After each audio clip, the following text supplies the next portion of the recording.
Well, we're back. Hey, welcome. Welcome to City Club Missoula's June Forum, Living with Grizzly Bears. My name is Brett Rosenberg, and I have the privilege of serving as chair of City Club Missoula's Board of Directors, and I'm really happy to see everyone back here today.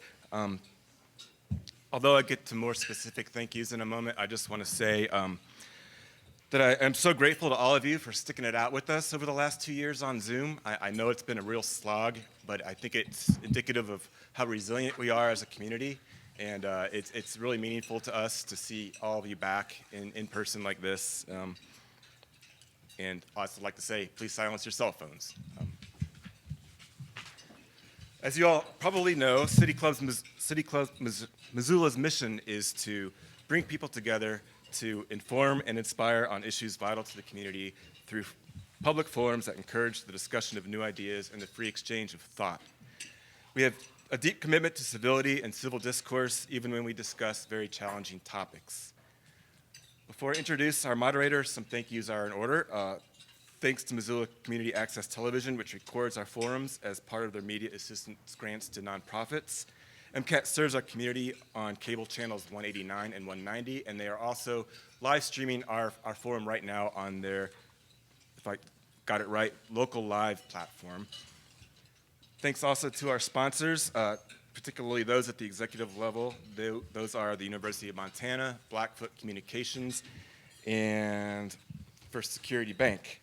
Our executive level sponsors are key partners in helping to expand our audience access and reliably planning our forums and conducting them in an effective manner. We're grateful to all of our sponsors, and we invite you to join them by going to our website, cityclubmissoula.com. And of course, thanks to our board of directors who are roaming around here today, and to Danny Howlett, who is our new administrator and really keeps the train on the tracks rolling. And without her, we couldn't do any of this. Also, I'd like to say that City Club Missoula would like to acknowledge that we are on the Aboriginal territories of the Salish and Kalispel people, some of whom are present with us today at our forum.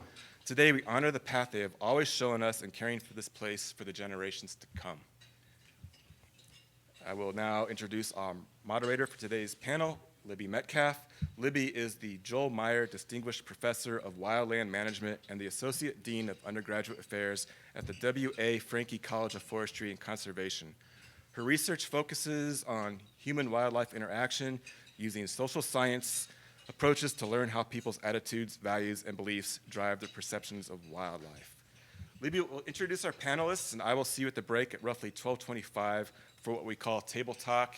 That I will explain a little later for those of you who don't know, but it's the Q&A version of the function in Zoom, and we're not doing that anymore. I'll turn it over to Libby. Thank you for coming. Thank you. Hello, everyone. How's everyone doing today? Good. All right, you guys can chow while I introduce our wonderful panel today. So I'm going to introduce who we have up here, and then I'm just going to say a quick few words, and then I'm going to turn it over to Hilary. So first, I'd love to introduce Hilary Cooley. She is the Grizzly Bear Recovery Coordinator for the U.S. Fish and Wildlife Service. She's worked for the U.S. Fish and Wildlife Service for over 10 years, first as a wolf recovery coordinator for the Northwest region, and then as a polar bear program lead in Alaska. She also spent time working for Idaho Department of Fish and Game as a regional wolf biologist. Her wildlife career began working on mountain lions in Wyoming and then in Washington, where she received an MS and PhD studying mountain lion prey selection and population demographics at Washington State University. Our next speaker is Jamie Jonkel, the Wildlife Management Specialist for Montana Fish, Wildlife, and Parks. Jamie brings over 50 years of experience with wildlife management and conflict reduction to his position with Montana FWP. He has worked in Montana, Idaho, Wyoming, Alaska, New Mexico, Canada, and Russia with various private and public entities, including National Geographic, Hornacher Wildlife Research Institute, Glacier Institute, Interagency Grizzly Bear Study, Glacier National Park Wolf Ecology Project, Idaho Fish and Game, Maine Fish and Wildlife, Border Grizzly Bear Project, and several privately owned ranches. He has been with Montana Fish, Wildlife, and Parks since 1996. Jamie received his bachelor's in wildlife biology and a minor in journalism from the great institution, the University of Montana. I added that piece about the great institution. All right. Our last speaker is Wayne Slott. He was born and raised here in the Blackfoot Valley, calling Ovando home for 65 years. He took a short time to attend MSU and to travel showing cattle, ending up back in Ovando. 40 of those 65 years he spent managing the land and cattle of Two Creek Montour Ranch. Here he raised his family, 2 boys, Grant and Ben, and his daughter, Nicole. Grant and Ben have chosen to take on ranch life and have joined Wayne at the ranch to one day take over his position as manager. He has served on numerous boards, including a weed board, school board, 4-H leader. He served on the board of directors for the Montana Stock Growers Association. His passion lies with stewardship of the land and cattle, striving to make it the best and better. He's the recipient of the 2017 Montana Environmental Stewardship Award. And so today we're going to hear from these speakers, and we're going to talk about grizzly bears. And to get us started, I want to just introduce the concepts of today. The recovery of grizzly bears requires public support to achieve tolerance, acceptance, and ultimately coexistence. We know that grizzly bears can elicit both strong public support and opposition to conservation. For example, we often see large carnivores like grizzly bears. They can drive tourism, and they can often be the face of conservation campaigns. But on the other hand, large carnivores like grizzlies can have real risks to human values and safety. We're going to use the word coexistence today, and as a good academic, I'm going to define it for us. Just know there's a lot of debate in the literature about it. But simply put, coexistence is a spatial overlap between humans and wildlife. And we're really going to focus on that kind of spatial overlap today. We know that there's a lot of factors that can go into people's minds when they're thinking about how do we coexist with grizzly bears. These can be everything from demographic variables like gender, education, urban, rural designation, social identity. Are you a hunter, an ag producer, a general recreation enthusiast? Your experience with living with grizzly bears, and then the knowledge that you have that could affect your coexistence. We're really going to focus on that knowledge piece today and that experience piece with our panelists. We recently did a study in the Human Dimensions Lab, the lab I'm part of here at the University of Montana, where we studied Montanans, and we wanted to understand their perceptions of grizzly bears. This is a generalizable statewide study. And what we found in that study was that 75% of the general public believe it's important to have a self-sustaining grizzly bear population in Montana. They agree with that statement. 75% of Montanans believe grizzly bears belong on the landscape. That's a profound number of Montanans. And so how do we do that, and what does that look like? And so our panelists today are really going to introduce these ideas. Hilary's going to start, and she's going to provide a perspective from the federal standpoint. She's going to maybe go into some of the basics on delisting. She's going to talk about the recovery zones. I believe she's going to show us some maps, which will be cool. Jamie's really going to focus on the Region 2 local level, so what are we working with here in Missoula? And then Wayne's going to talk about the history and experience of grizzly bears from a rancher's perspective. And so we'll get 3 perspectives today, and we'll have a wonderful discussion and dialogue. And so with that, I'm going to turn it over to Hilary. Thanks, Libby. Do you want me to go first? Do you want to go? I know. I think maybe up here might be good. I gotta get where I can see my slides. Can everybody hear me if I'm down here? Okay.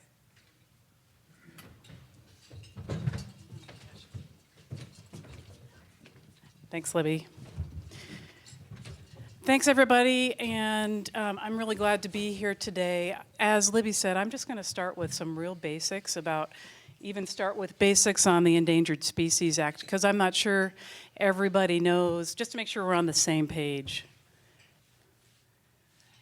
So starting with grizzly bear historic range. So probably most people know that grizzly bears existed in a much larger region than they do today. Early 1900s, we probably had about 50,000 in the western U.S. And in green, you can see how the range has contracted. In the bottom right, we have 1970. By 1970, bears had been reduced to about 2% of their historic range in the U.S., and that was due to human-caused mortality, direct mortality, also habitat loss. And that's why bears were listed. So the Endangered Species Act was signed into law by Congress in 1973, and grizzly bears were one of the first species listed, and due to human-caused mortality and habitat loss. And so, you know, I'm not sure, some of you in the back, I'll read this so you can make sure you hear, but sometimes you skip over the basics, you know, of what is the ESA and what is the definition of a threatened or endangered species. I kind of like to make sure everybody gets that first. Purpose of the ESA is to provide a means whereby the ecosystems upon which endangered and threatened species depend may be conserved. Also to provide a program for conservation of endangered and threatened species, and that's just a short blurb of it. So it's habitat or ecosystems and the species. And an endangered species is any species in danger of extinction throughout all or a significant portion of the range. Threatened is any species likely to become endangered in the foreseeable future. So it's looking out into the future. And so grizzly bears were never listed as endangered. They are currently listed as threatened, and they always have been that way, only in the lower 48 states. So we've got lots of bears in Canada and Alaska. Those are not listed. So what does being listed mean? And then the reverse of that, if we delist something, what does that mean? So an endangered or a threatened species is prohibited from importation, from exportation, or from taking. And taking is, if you went into the ESA and looked at the definition, it's not just kill, it's harm, harass, pursue, shoot, trap. It's a pretty big definition. The ESA also defines how we list and delist species. So there's a whole process that we go through. We look at a whole number of threats factors to determine if it needs to be listed or if it's recovered enough that we can delist it. It talks about a petition process. I'll mention that later. We're in that process right now. Somebody can petition us to say, I want you guys to see if listing or delisted is necessary right now. It tells us how to, and that it tells us that we need to do a recovery plan. There's a timeline associated that, and some of the basics that are included in that. And then it talks about interagency cooperation with federal agencies. We have requirements to cooperate with them in very specific ways, any listed species. Also talks about cooperation with the states. It's a little different, but it mandates that we work very closely, as much as, I think it says something like as much as practicable, we shall cooperate with states. And it talks about some international trade too. On the right is a map. This was 1979, the distribution, so it was just after delisting. You can see, it's a little faint, the faint gray blobs of where we thought grizzly bears were about the time we listed bears in this was 1979. And those numbers are very approximate population estimates. And you can see up in northern Idaho in the Cabinet Yaak, we really didn't know how many there were. In the Bitterroot, we had 0 maybe. About 300 remaining in the greater Yellowstone ecosystem. You know, somewhere in the mid 130, 150 in the NCDE, and then maybe 20 bears in the North Cascades. And that was it. This is a pretty much current distribution map, and this also shows our 6 recovery zones. So those, if you thought back about the last slide with these blurbs where we thought bears existed about the time of listing, that's where we put the recovery zones. It made sense. There were big chunks of federal land, wilderness areas, and we had some bears there. And so you can see we've got the 6 recovery zones starting from the upper left. That's the North Cascades zone. We have no bears that we know of in that recovery zone right now. Moving over east, up there on the Canadian border, we have the Selkirk recovery zone, have approximately 100 bears there. Interesting thing about that recovery zone is it extends into Canada a little bit. And then moving east, we have the Cabinet Yaak ecosystem or recovery zone, maybe about 50 bears there. And then in the blue, people might be familiar with this one. We're basically in this recovery zone right now, the Northern Continental Divide ecosystem. We have over 1,100 bears approximately in this ecosystem. It's doing well. We've met biological recovery in that ecosystem. We've also met biological recovery in the greater Yellowstone ecosystem in the bottom right, with a few over 1,000 bears in that ecosystem. And then the final recovery zone is in the Bitterroot, just south of here. We have no known grizzly bears. It's potential that we have somebody moving through. We have in the past few years. That's kind of exciting. But we don't know of any bears right now.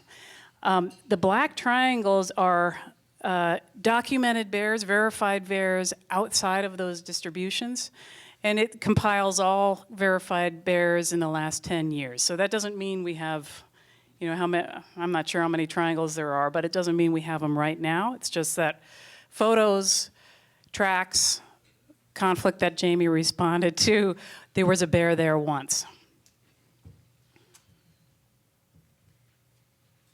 And I'm sorry, it's kind of hard to see this in the back, but I just wanted to zoom in because we're in the NCDE, Northern Continental Divide right now. You can kind of just wanted to give you a better feel for where we are. Missoula's, the red is I-90 and Missoula is right there. We are inside grizzly bear distribution right now. And you can see, there's a hashed area, if you can see it. That is the occupied distribution. So bears are doing very well in this ecosystem, expanding well beyond the recovery zone.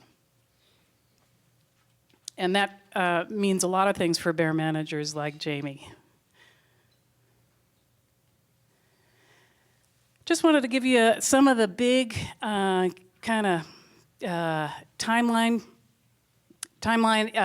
incidents or situations that we've dealt with over the many years since delisting or since listing in 1975. We have developed a recovery plan, and we've done a few different chapters and revisions of that, but that is the foundation of what we work through or work on. 1993 is the plan we're working for today. From today, we've updated pieces and parts of that, but that guides what we do.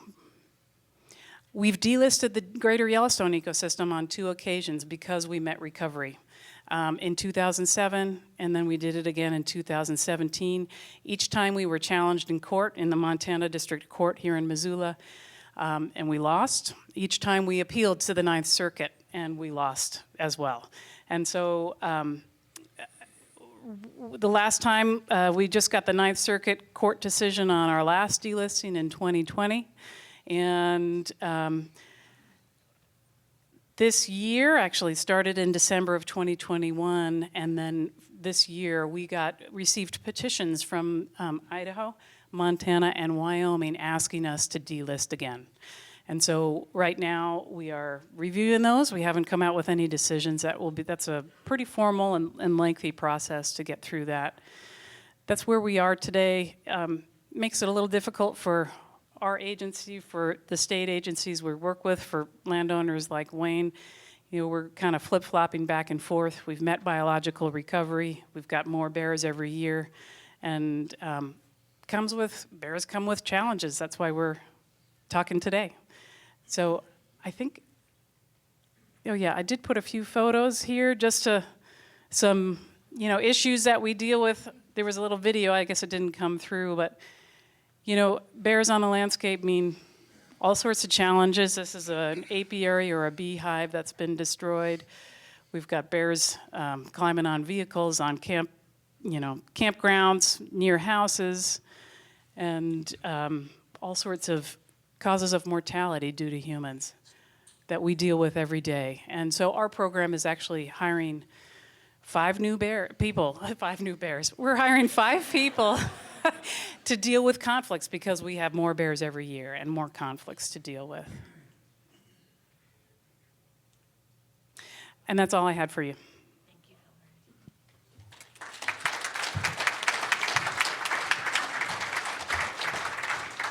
Now we're going to hear from Jamie Jonkel.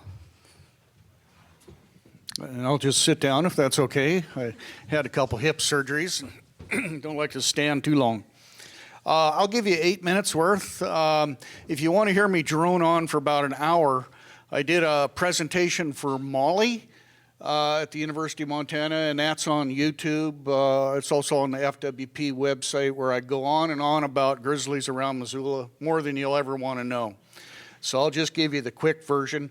If you hop on MissoulaBears.org too, that's a great place to kind of keep in tune with what kind of bear activity we have going on here in Region 2, or the Missoula Bears Facebook page. Both good sites to keep you in the loop. So here on the south end, most of our grizzly bear activity is in the Clearwater Valley and in the Blackfoot Valley. A lot of it right on Wayne's Place. And if I had to guess anymore, you know, we've got a pretty good population of grizzlies on the south end. You know, if I had to guess on the number of grizzlies on the south end of the ecosystem right now, I'd throw the number 100. In the valley floors, for about the last 4 or 5 years, we've easily had 40 plus bears living in the valley floor of the Clearwater and the Blackfoot. And a lot of those are females that are producing young. And last year we had a lot of females that had subadults and yearlings. And I saw them come out of the den this year minus the subadults. And so right now we've got subadults dispersing to who knows where. We've got a pulse of activity going on in the Deer Lodge Valley area. We've been having a heck of a lot of activity in the Condon area. It's been fairly quiet in the Blackfoot and the Clearwater, but these bears are dispersing outward. Over the last 10 years, you know, there's been this very slow creep from the Blackfoot into that Helmville country and over the top into the Deer Lodge Valley, through the Clark Fork, into the Sapphires, down into the Bitterroot. Same time, we've got that creep going on from the Missions into the Flathead Valley, into the Reservation Divide, into the 9 Mile. And we're going to see more and more creep as time goes by, because we do have an awful lot of female activity in the Blackfoot Valley and elsewhere. The main reason we're so concerned about the Missoula area is we have a horrendous black bear problem here, and I'm sure you're all very aware of it. By horrendous black bear problem, I mean a horrendous garbage problem. Don't mean anything by that, Chad, but there's just a lot of people living here in some of the best spring and fall habitat, right where all the riparian berries are growing. And for a bear to come down and look for some hawthorn or chokecherry, I mean, he's got to pass up a lot of garbage cans. They got to go through a lot of backyards where there's a lot of green grass and a lot of bird feeders swinging. So Missoula is quite a bear behavior factory or training ground for behaviors we don't really like. But I mean, look what we're doing in the world right now. For a bear to survive in the lower 48 states, it has to adapt and show some complacency or habituation in order to use the habitat. And that's what we're seeing in Missoula here on the front lines. We've got the urban wildlife phenomena going on full bore here. Oops, I forgot to set my timer. I could go on and on, but we're really trying to get something going on in Missoula, get some more strength in our ordinances so that when we get more grizzlies here showing up, we'll maybe have some of our issues taken care of. And I think okay. We did have our first female with young show up last fall. The year before, we had a grizzly show up in the North Hills, got into a chicken coop, did a couple other things. We didn't know if it was a male or a female. Then last fall, the very same chicken coop that got hit the year before got hit again. And we got video, and by golly, we're pretty sure it was the same bear, but she had 3 what we thought were cubs. Now I'm kind of thinking they were yearlings. They started raising heck last fall. I'm sure you followed the newspaper, you know. We tried to keep them out of trouble, but they stumbled onto a lot of goodies. We fully expected them to come out this spring, and they didn't really show up. Then just a couple weeks ago, we had 2 subadults show up just outside of Bonner. One had its foot missing. The other one was a small, very light 2-year-old. We had to put the one down that was missing its foot. The other one we collared and released. We're monitoring her. We don't have proof yet. No DNA's come back, but our gut feeling is it's probably the North Hills family group. And our last speaker is Wayne. Okay, so I'm Wayne Slatt. I don't have to follow all the rules of the agency folks. So everything I'm going to say is going to be my opinion, and everybody may not agree with it, and people in ag may not agree with it. But I lived on, managed the Two Creek Ranch in Ovando for 40 years, over 40 years. And when I first started, there was no grizzly bears to be seen around there. When I was young growing up there, I could go up and down the creek bottoms and play in the woods and not worry about it.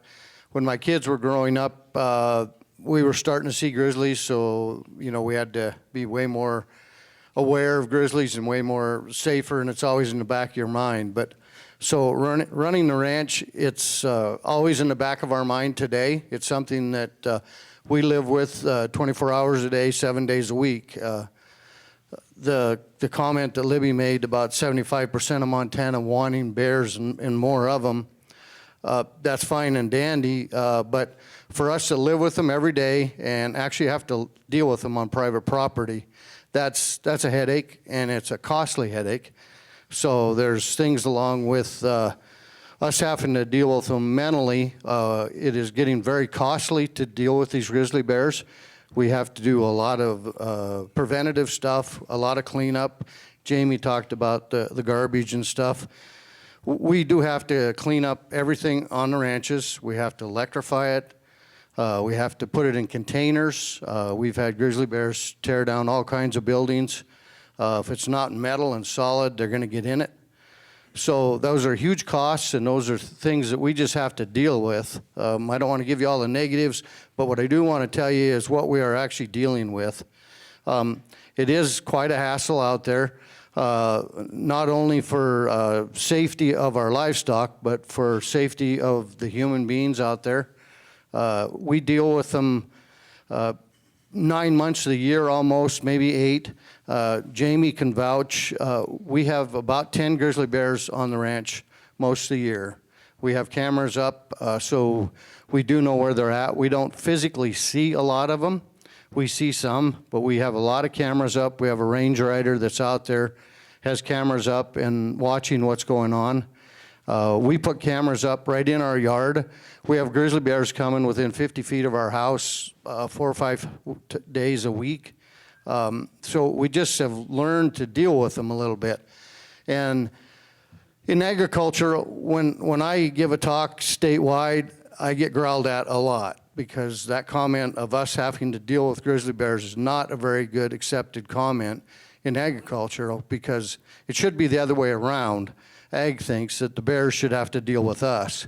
But it's not that way in my opinion. I think that they're there and we're there, so we're going to have to learn to deal with them. So there's quite a few things we have to adjust. We have to adjust our whole lives to deal with these grizzlies and have them around. So it is turned into quite a hassle. But if we want to live on the land, I feel that that's a hassle we have to have. Because I guess, in my opinion, it's better to have us out there dealing on the land than have condos out there in the woods. Because I think that we are part of the reason that the wildlife, the grizzlies and the elk and all those animals are on us is because as land managers, we're taking care of the land and giving them good habitat. And so in some ways we're we're having better habitat than Forest Service and even fishing game on there. So as you see, I can say what I want up here. So I can harass those folks a little bit. The other thing that we really have to do is we all have to learn to get along and deal with each other. So these two individuals here I have a lot of respect for, and I've dealt with them a lot over the years. And we need, as agriculture, we need to be able to deal with state and national. And so these poor folks suffer because they gave me their cell phone numbers, and I call them frequently. And other folks around the room that work for the state or federal, I do harass quite a bit too. But I just think that relationship has to be there. We have to give and take, and we have to be able to work together.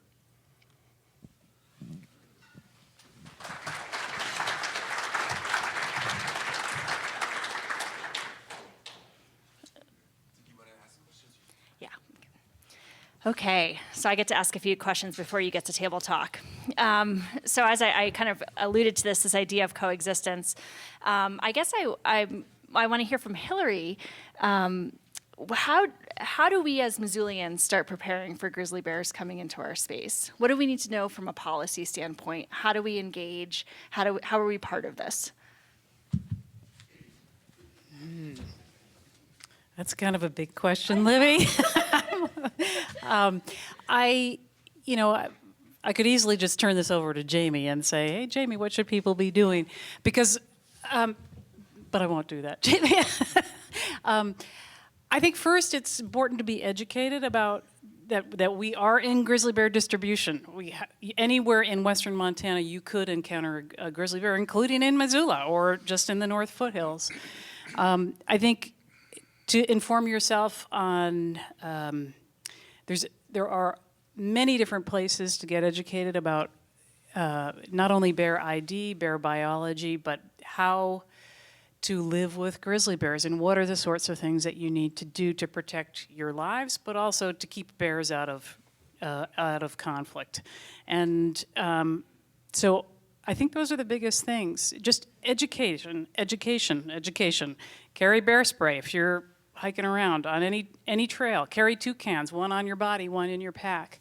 Always just be thinking, always be ready. I'm going to ask that of Jamie as well, and then I have a slightly different one for Wayne. Jamie, what do we do in our homes?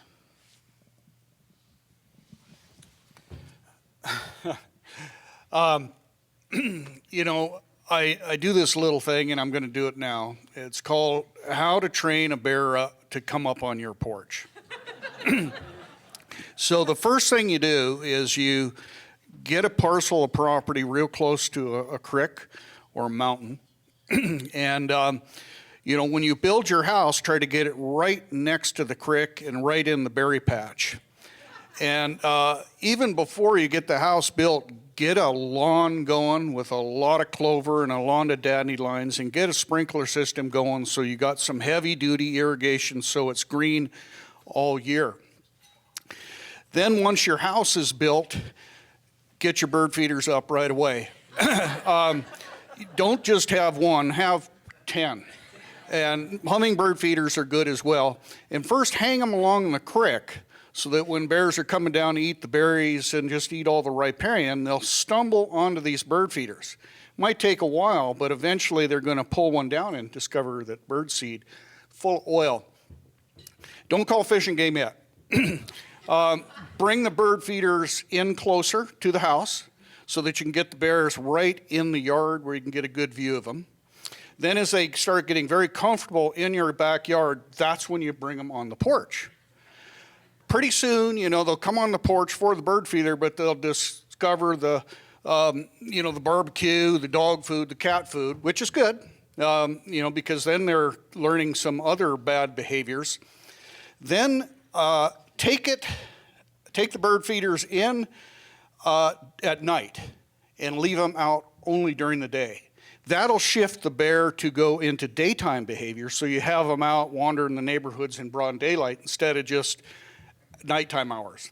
Then, that's when you take them down finally. Just sever the bird seed food source, but bring them into the garage and make sure you have the bird feeder and the bird seed, not in any kind of steel container, but just in the garage, and then leave your garage door open, or at least a crack of 6 inches or so, so a cat can get under there.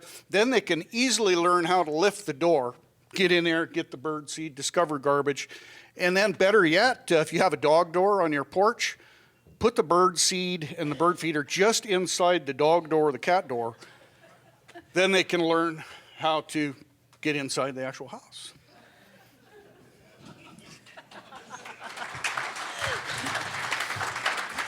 So you're saying we should do something different with our bird seed.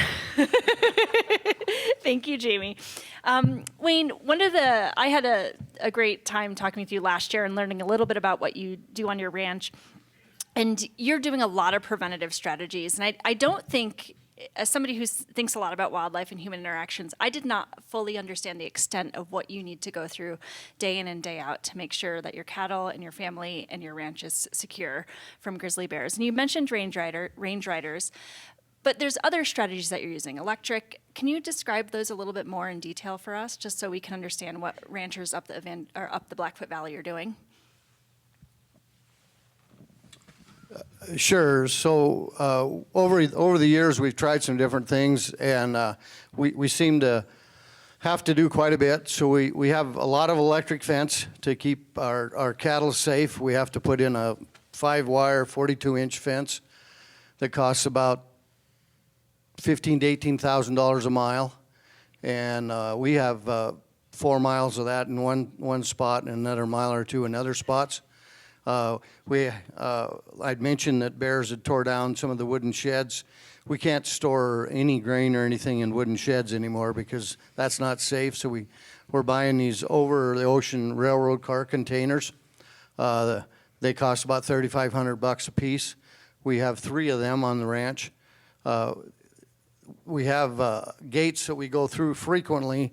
So there's 2 individuals, Pittman's and Seeley and Brady Stone Ovando, that have started bear mats. They're electric mats that we put down so that we don't have to open the gates 50 times a day.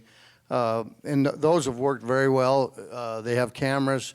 Jamie has some pictures of they have a study area on the ranch that I manage that is on back in the woods on our ranch, and they're researching these mats, and so they have a fenced-in area, and they put a dead deer in there and have that mat, and they have cameras. So that's where they research them to see what works and what doesn't work. And we do have a lot of cameras up, just so we do know what's around. And then just awareness. Do I have time for one more? Are you going to pull me? You can pull me. I got pulled. Back to Brett. Thank you to our panelists. And Jamie in particular for letting me know I've been training the bears appropriately. It's time for what used to be the richest part of City Club Missoula, and that is table talk, and I hope we can reinvigorate that today. How this works is that each table comes up with a question, so you all introduce yourselves to each other, come up with a question for one or all the panelists, and after about 10 minutes or so, somebody with the mic will come around and you will have the opportunity to ask the panelists your table's question. We ask that you keep it respectful and don't make broad statements. And for any members of the media here, we ask that you hold off on asking any questions until after the forum today. I think most of the panelists should be able to stick around for a little while to address anything that you might have. And we'll take 8 to 10 minutes for the table talk, and then I will be back up here. All right, everybody, time's up. I hope you all have questions. Eric will do one side of the room, and Dave will do the other, table to table, and the panelists will respond appropriately. Please raise your hands when you're ready.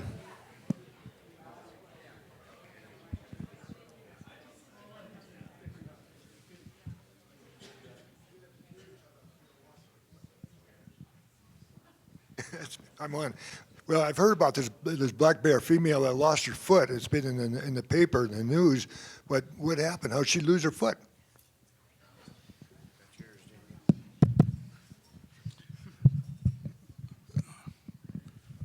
So it was a grizzly, not a black bear. And a little 2-year-old, all we know is that its foot was gone. And we found the foot, we think. But we won't be able to get DNA off the foot because the foot wasn't salvaged. In the press release, we grabbed everything we could possibly think of, trap, gunshot, injury related to another bear jumping on it when it was caught in a crook of a tree or something. We don't really know. So I noticed a lot of people have really been grabbing onto the trap one. A lot of other people have really grabbed onto the gunshot one, but we really won't even know that it's the family group that was from the North Hills last year until we get DNA back. So we're going to have to just wait for DNA results, and maybe that'll help us figure out the puzzle a bit.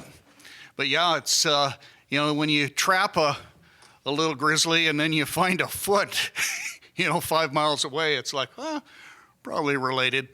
But, we don't know for sure.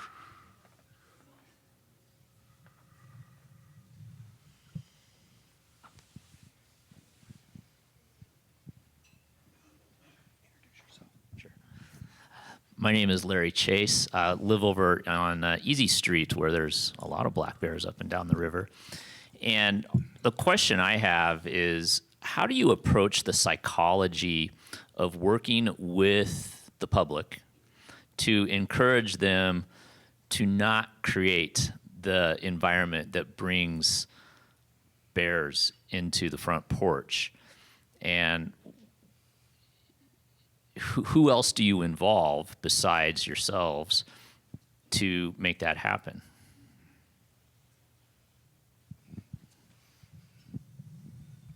Well, I just started trying using humor, see if that works. Yeah, it's a tough one. And humor doesn't necessarily work with every area, the Missoula area, I find you have to take a completely different approach than I would another community like Lincoln or Sealy, completely different approaches. But humor has always worked for me, and so that's the angle I've been taking here in the Missoula area, is how everyone's a wonderful animal trainer and doesn't know it. But it's a tough one. When I talk about that urban wildlife phenomena, it is occurring. It's occurring across the West. It's on the East Coast. It's the West Coast. And basically, we've taken over all of the habitats. And here in the Rocky Mountain West, we got a lot of good wild country with our national forests and our parks. But the very best of the best habitat is the spring and fall habitat that are in the valley floors. And that's the cream, some of that nice wild country up in the pintlers or the rattlesnake, that's nice, that's milk. Some of it's skim milk up on top of the peaks. There's food there, but the best of the best is where we live. And by doing what we do, we've enhanced that. And I always tell people we've turned the cream into ice cream. And our wildlife across North America have figured that out. It's taken a while, but there's just such an extreme richness of the human-influenced habitat that all the elk, all the deer, all the bears, all the lions are shunting into these sort of urban centers in the Rocky Mountain West and even elsewhere. And I think getting people to understand that and why will help.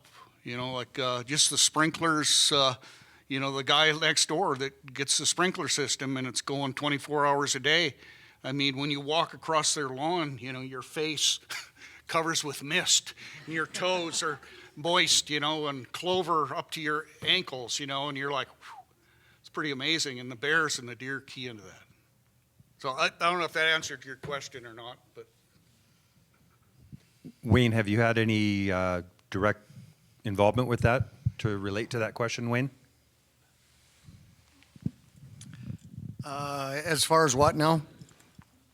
As far as his question about how do you get more community involved in it, how do you engage in that?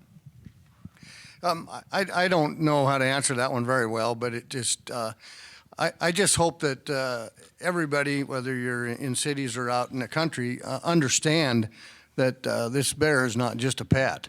I mean, it is a wild animal. And so we all need to realize that. And I think that's the biggest thing that needs realized, because I don't think everybody realizes that that is a wild animal that can kill you very quickly.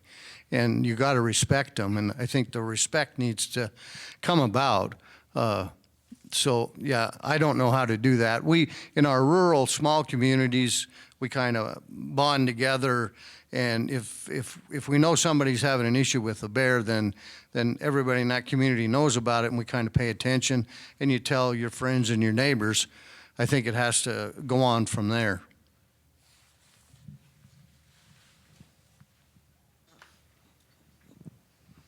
Our question is just maybe along the same lines, but carries a little bit further.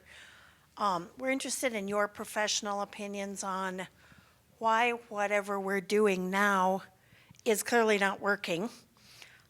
People are still allowing bears to get into attractants. What more do we need to do? What kind of resources would that take? Is it ordinance? Is it public education? What do we need to do? I'll start off right off the bat, and you're not going to like what I have to say.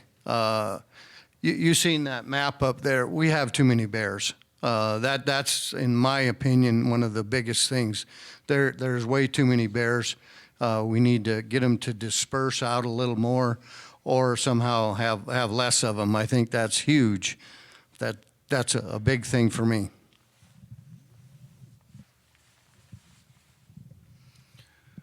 Yeah, both our black bear here in Montana, they're at their carrying capacity, and they're doing wonderfully in all the habitats available. Our grizzlies are definitely coming back, doing fine.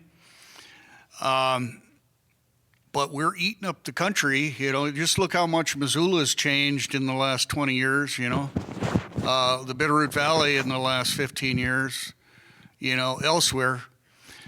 The change that we've seen in just these 15, 20 years, can you imagine what it's going to look like in 50, down the Bitterroot, or Missoula in 50? So we got to be thinking that way too. But we have to somehow get folks understanding the situation, that there's only so much wild country, and there, you've got bears everywhere, and you've got people everywhere. Linkage zones are very important. If we want to keep the West connected and wild for the next 200 years, we got to start figuring some things out. And ground zero is around some of these communities like Missoula, Virginia City, Hamilton, Helena, where there is some sort of grassroots efforts ongoing in the city and county governments to kind of like look at ordinances, look at ways to stop this perpetuation of, behavior in bears that lures them into communities. And in the rural areas, like up in the Blackfoot, I say we've done a very good job up there as a whole, working with the Blackfoot Challenge. Made some great headway up there, but sadly, it's little steps over a long, long period of time. But I'm thinking Missoula is going in the right direction. I know that the county and city governments are working on some changes, so I hope they take and we see a change here. But it's going to be a lot of work no matter how we look at it. I'll add a plug for Interagency Grizzly Bear Committee is starting up a Bear Smart program. Some of you might have heard that. And it is a community-driven approach to identify potential conflicts in the community and to mitigate those, make attractants to bears inaccessible, put signage up, and I believe Whitefish is is decided to become Bear Smart. I think Virginia City as well. It's been going on in British Columbia for many years, and we're just bringing it down here. And I'll echo that ordinance thing. You know, different communities have tried that. Just recently, Whitefish adopted an ordinance to be bear resistant. Teton County in Wyoming as well, and that was brought about by some major events last year with grizzly bears in and amongst town that really highlighted that, oh yeah, we have grizzly bears here. And they kind of are highlighting all of the problems in the community, and the community decided that they needed to start to take some steps to address that.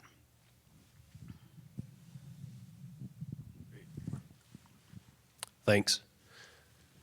First, I'd like to thank Wayne for the stewardship of the Two Creek. Your life is one spent living in paradise. I'd also like to thank Wayne for educating an entire generation of undergrad wildlife biology students at UM through years and years of field trips. Hilary's map of the black triangles where bears are moving out east, out of their recovery zones, just blew me away. And I thought I was up on this topic, but I'm not. And so my question is to Wayne, maybe secondarily to Jamie. What would you say and your advice to rural communities where these bears are coming, whether they want them or not? And what are some first steps in your proactive preparation for that?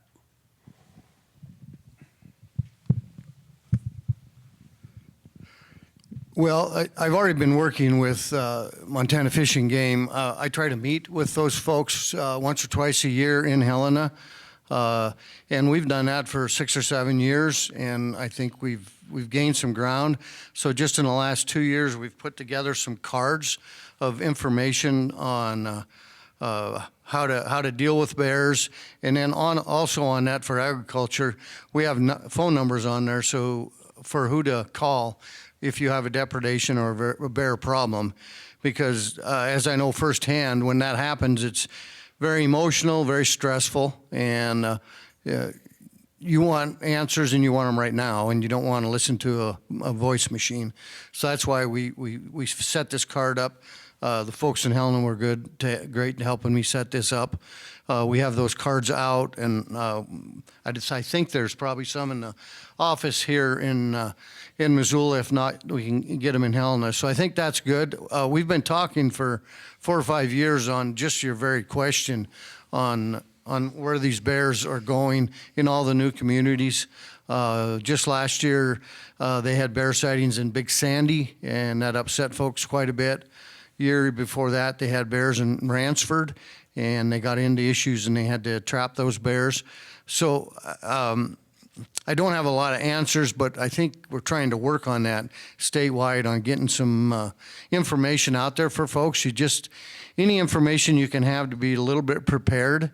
The Montana Stock Growers and Fish and Game and the Livestock Loss Board worked together and put together a guideline little pamphlet, few pages on readiness to be ready for bears, kind of patterned after some of the issues we had in the Blackfoot Valley and what we did. And, there's different things you can do. A phone tree, that's we started in Ovando after we had our first bear incident. And that sounds kind of fishy, but it works, and it's a good information tool. There's other tools in there that you can use, just electric fence and preventative, but just to be a little bit prepared, because you can't imagine the emotion and stress of when you go out and find one of your calves killed and half ate by a grizzly or a wolf. So, good question. Want to add on?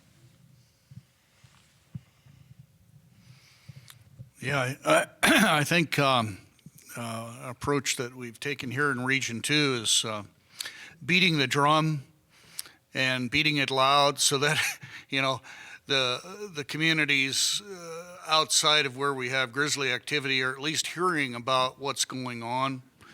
And then working with the press, and then our I&E officers doing press releases, getting good information out there so that it's there. And people do pay attention, especially if it's about a bear that's outside of the Blackfoot and in the Deer Lodge Valley, you know, but being very open, trying to get the trust level up, and then having folks from areas where there's a lot of grizzly bear activity working with the adjacent communities, like the Blackfoot Challenge is often doing field trips, and folks from the Deer Lodge Valley are coming up to sort of see how things are done, and this sort of slow process that is just in front of the bear line or the ink blotter, you know, that's very slowly moving south, east, and west. I think that's been very beneficial. I think the press has been very beneficial. Those series of articles you guys did last year, I think really, really helped to get Western Montana's attention.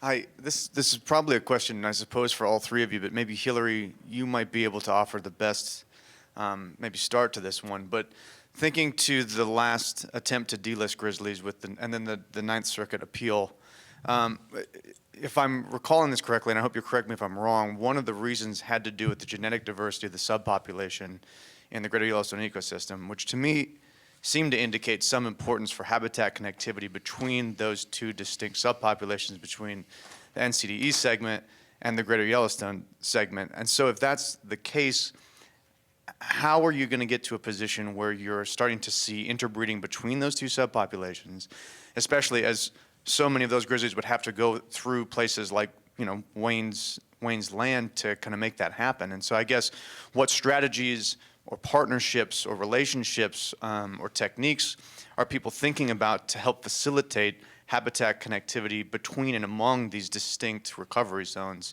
to get to a position where they can truly delist grizzly bears in the lower 48? That's dense. I'm sorry if that's a lot, but thank you. I think I got it. Okay. Yeah, you're right. So in the 2017 delisting, we delisted the Greater Yellowstone ecosystem.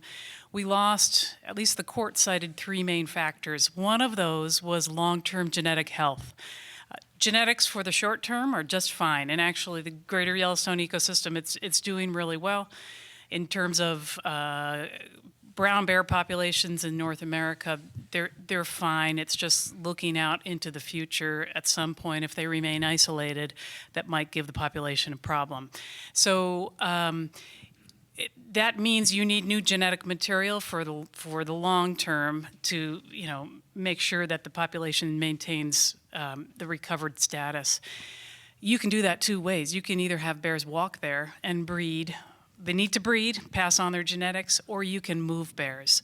So I know there's lots of strong opinions on which way we do that, but you know, there are two different ways we could do it. And the three states, well, actually it's not completely final, but Montana has been spearheading a potential plan to augment that population just for the long-term genetic health. So I think that answers hopefully part of the question. But in terms of what are we doing, we haven't. I think everybody would like natural connectivity, but we can't guarantee it. So and we are doing things looking at, you know, if bears are going to walk from the NCDE to the GYE, what are the more likely paths they'll take? And so we've had a number of studies. One is ongoing, but we've completed there's some papers, really good information that we've gained from modeling, smart folks that are modeling that. And the idea is to say, okay, well, if this is one of the main corridors, can we target conflict prevention in those areas? Do we need to put some highway crossing structures so bears can successfully cross I-90 or I-15 on their way there?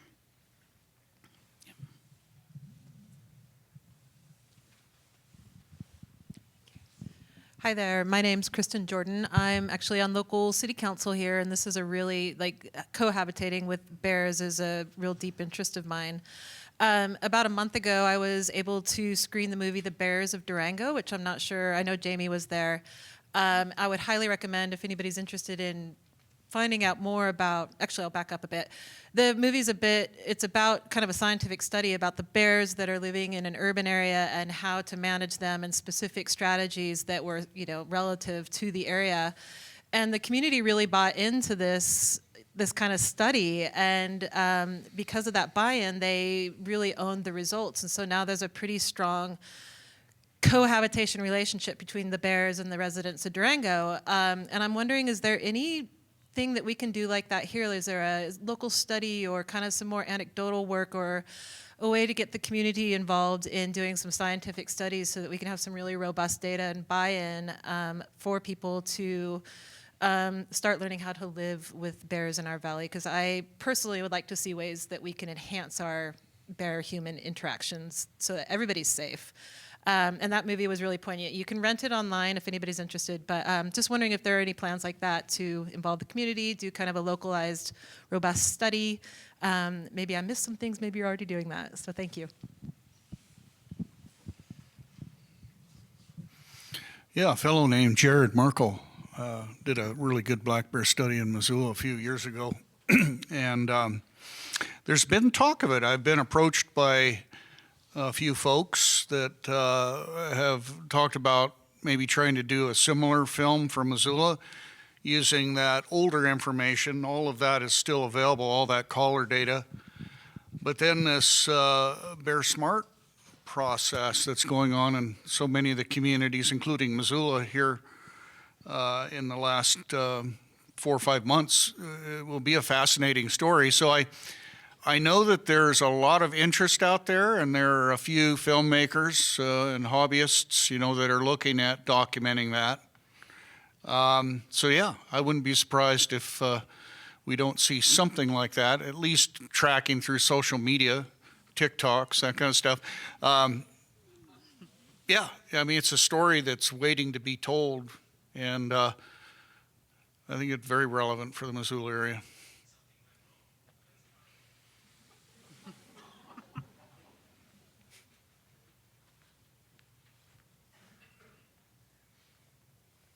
I think that's all the time we have for today. Thank you, everyone, for coming. Thank you, Hilary, Jamie, Wayne, and Libby. This has been great. I think it's a very, very timely and interesting way to reintroduce ourselves into the community. I moved here about 10 years ago from DC, and there are all kinds of crazy things going on the street there any given time, and now I get an email from MCPS about a bear at the bus stop. So it's kind of cognitive dissonance, but yet it's still, it kind of grounds us. Right now there's a bear at the bus stop? What's that? You mean right now? No, it was last week. Oh, okay, because there was a bear at the Scott Street Bridge this morning, so. School's out, so there's no bus stops now. Too much birdseed, yeah. Again, thanks to our sponsors, Blackfoot Communications, and First Security Bank. And most importantly, thank you to those of you in the audience. We can't do this without you. We really appreciate you coming. And I just want to say, please join us here again in person on July 11th. Our forum will be about the future of Marshall Mountain. The speakers and more specific subject matter will be available on our Facebook page and in an email to you pretty soon. So please check our website, ccmmissoula.com, I think. We'll also have this video and previous videos up there for your entertainment, and that should do it. Thanks again. Appreciate you all.